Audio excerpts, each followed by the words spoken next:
उम्मीद है कि सब खैरियत से होंगे। अल्लाह आप लोगों को ऐसे ही खुश रखे।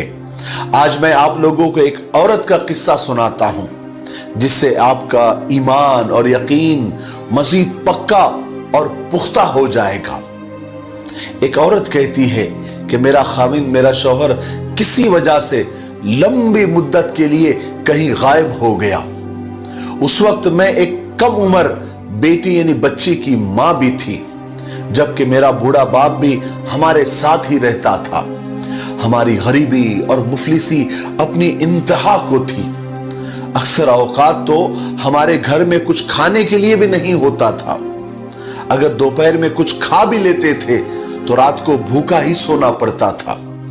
लेकिन फिर भी सब्र के साथ हर हाल में हम अल्लाह का शुक्र अदा करते थे। लेकिन एक रात तो भूख ने हमारा वो इम्तिहान लिया जो इससे पहले कभी नहीं लिया था। हुआ यह कि मेरी बेटी शदीद बुखार से तड़प रही थी।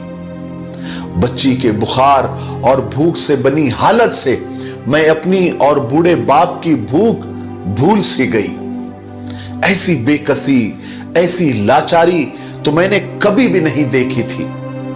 बेकरारी जब हद से बढ़ी तो मुझे अल्लाह तबारक व तआला का एक कौल याद आया। कुरान पाक की एक आयत याद आई कि अम्मन युजीबुल मुस्तर्रा इज़ा दआउ व यक्शिफुस सू, कि भला कौन बेकरार की दुआ कबूल करता है। जब वो उससे दुआ करता है तो वही उसकी तकलीफों को दूर करता है। जी हां, हर किस्म की तकलीफ, फिर चाहे वो भूख की हो, बीमारी की हो, गरीबी की हो, मुफलिसी की हो, फिर चाहे गुनाहों की हो। कौन है उस जात पाक के सिवा जो इन सारी तकलीफों को दूर कर सकता है। यही सब सोचकर मैं उठी और जाकर मैंने वजू किया और वापस आकर बच्ची के माथे पर पानी से भीगी हुई पट्टी मैंने रखी और फिर अल्लाह के हुजूर में नमाज अदा करने के लिए खड़ी हो गई। मुख्तसर सी नमाज पढ़ने के बाद मैंने हाथ उठाकर बच्ची के लिए दुआएं की और फिर उसके माथे पर पट्टी उतार कर दोबारा भिगो कर मैंने रखी। फिर एक बार नमाज के लिए खड़ी हो गई। नमाज के बाद फिर एक बार बारगाह इलाही में मैंने अपनी बच्ची के लिए दुआएं की। दुआ से फारिग होकर फिर पानी की पट्टी मैंने तब्दील की और दोबारा नमाज के लिए खड़ी हो गई। यह अमल, यह काम मैंने कई बार किया। जब मैं इस काम को बार बार दोहरा रही थी तो इसी बीच किसी ने दरवाजा खटखटाया। मैं सोच में पड़ गई और हम दोनों भी, यानी मैं और मेरा बूढ़ा बाप, इस हैरत के साथ कि भला रात के इस पहर यानी इस वक्त दरवाजे पर कौन हो सकता है। मेरे वालिद ने आवाज लगाकर पूछा कि कौन हो, तो बाहर से आवाज आई कि मैं डॉक्टर हूं। मैं और मेरे वालिद, हम दोनों भी एक दूसरे को हैरत से देख रहे थे कि इस डॉक्टर को किसने बुला लिया। मेरे वालिद ने जाकर दरवाजा खोला। डॉक्टर ने आते ही पूछा कि बीमार किधर है, पेशेंट किधर है। हमने सादगी से बच्ची की तरफ इशारा कर दिया।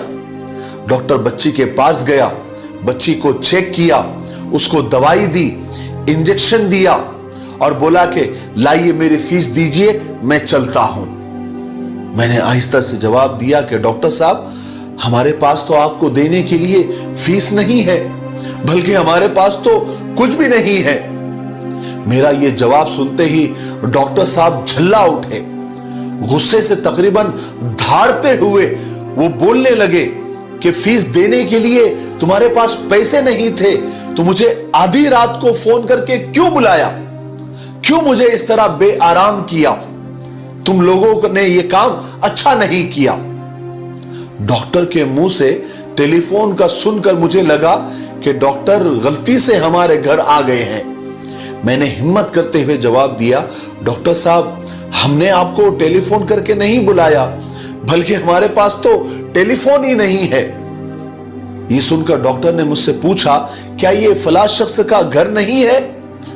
मैंने कहा कि नहीं डॉक्टर साहब, वो कोई और होगा। यह सुनकर डॉक्टर साहब थोड़े खामोश हो गए, फिर हमारे घर से निकलकर बाहर चले गए। हम थोड़ी शर्मिंदगी के साथ एक तरफ बैठ गए। थोड़ी ही देर गुजरी थी कि डॉक्टर साहब एक बार फिर हमारे घर आ गए। इस बार उनके आंखों में आंसू थे। रुंधी हुई आवाज में वो बोले कि अल्लाह की कसम, मैं तुम्हारे घर से उस वक्त तक नहीं जाऊंगा जब तक मैं तुम्हारा पूरा किस्सा न सुन लूं। मुझे फोन किसने किया, क्यों किया और मैं यहां किस तरह आया, मेरे समझ में कुछ नहीं आ रहा है। मुझे बताओ कि यहां हुआ क्या है और तुम लोग कौन हो। वो औरत कहती है कि मैंने डॉक्टर साहब को पूरा किस्सा सुनाया कि किस तरह मेरी बच्ची बुखार से तड़प रही थी और भूख से भी तड़प रही थी। फिर मैंने मेरी बच्ची के माथे पर पानी की पट्टियां रख रही थी और फिर मैं नमाज भी पढ़ रही थी और अल्लाह के हुजूर में दुआएं भी मांग रही थी। और उतने में अल्लाह तबारक व तआला ने आपको हमारी मदद के लिए भेज दिया। ये सुनकर डॉक्टर साहब जल्दी से उठकर बाहर चले गए और कुछ देर के बाद हमारे लिए वो रात का खाना और बच्ची के लिए दवाई और कुछ घरेलू जरूरियात के सामान लेकर वो वापस लौटे।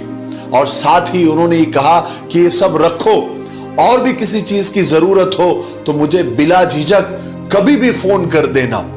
और ये भी कहा कि एक अच्छी खासी रकम हर महीने मैं तुमको देता रहूंगा उस वक्त तक जब तक अल्लाह चाहेगा। अब अल्लाह तबारक व तआला ने मुझे तुम्हारी खिदमत के लिए मुंतखब कर दिया है और मैं हमेशा तुम्हारी खिदमत में लगा रहूंगा जब तक मेरा अल्लाह ये चाहेगा। जी हां, ये अल्लाह पर भरोसे की कहानी है, क्योंकि अल्लाह तबारक व तआला ही है जो करीम है, रहीम है, करीब है, मुजीब है, वाहिद है, अहद है। वो हमें हमारी जन्म देने वाली माओ से भी ज्यादा प्यार और रहम करने वाला है। लेकिन इंसान की सबसे बड़ी कमी यह है कि वो अल्लाह से पहले इंसानों के सामने रोता है।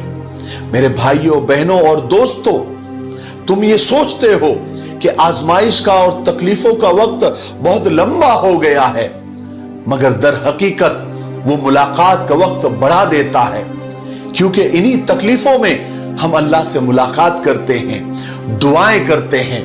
अल्लाह को बहुत पसंद है कि जब तुम दुनिया से नहीं मांगते, तुम अपनी बेबसी का रोना कायनात के सामने नहीं बल्कि उसके सामने रोते हो। जब तुम सब खत्म होने के बाद उस यकीन के साथ दुआ करते हो कि तेरे सिवा कोई नहीं दे सकता। जब तुम सजदों पर सजदे करते हो, जब तुम सांस लिए बगैर बेसाख्ता उसके नाम को पुकारने लगते हो, तब वो तुम्हें देखकर मुस्कुराता है। वो तुम्हारे यकीन का भरम रख लेता है, तुम्हारे मान की